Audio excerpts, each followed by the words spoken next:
কেউ আঘাত দিলে না কেঁদে এই 5টি কাজ করুন। 1.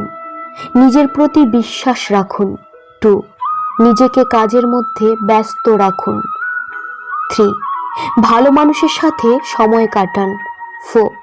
নিজের ধর্ম চর্চা করুন। 5. মায়ের সাথে বন্ধুত্বপূর্ণ সম্পর্ক গড়ে তুলুন, কারণ এই পৃথিবীতে মা একমাত্র ব্যক্তি যিনি আপনাকে নিঃস্বার্থভাবে ভালোবাসেন। রাস্তায় ঘেউ ঘেউ করা সব কুকুরকে যদি তুমি ঢিল মারতে যাও, তাহলে তুমি তোমার গন্তব্যেই পৌঁছতে পারবে না। কারোর দুর্বলতা নিয়ে কখনো মজা করো না। যেটা তোমার কাছে দুষ্টুমি, সেটা অন্যের কাছে কষ্টকরও হতে পারে। জীবনটা সেই মানুষের সাথে কাটানো উচিত যার চেহারার চেয়ে মনটা বেশি সুন্দর।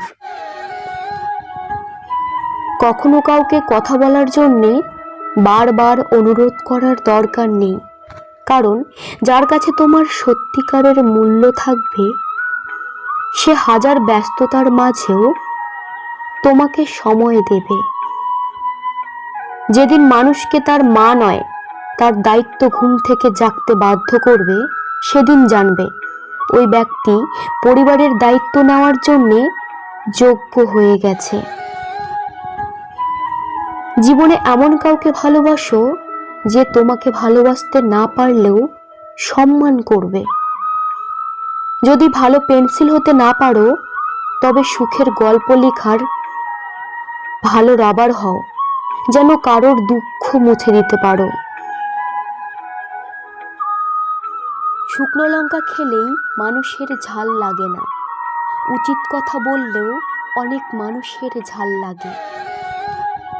যে পরিবারে পুরুষ থাকতেও মহিলা মাতব্বর, ওই পরিবারের সাথে ভুলেও আত্মীয়তা করবেন না। নিজের পাল্লায় কখনো অন্যকে মূল্যায়ন করো না। ইঁদুরের বিছানায় বাঘের থেকে বিড়াল বেশি ভয়ঙ্কর।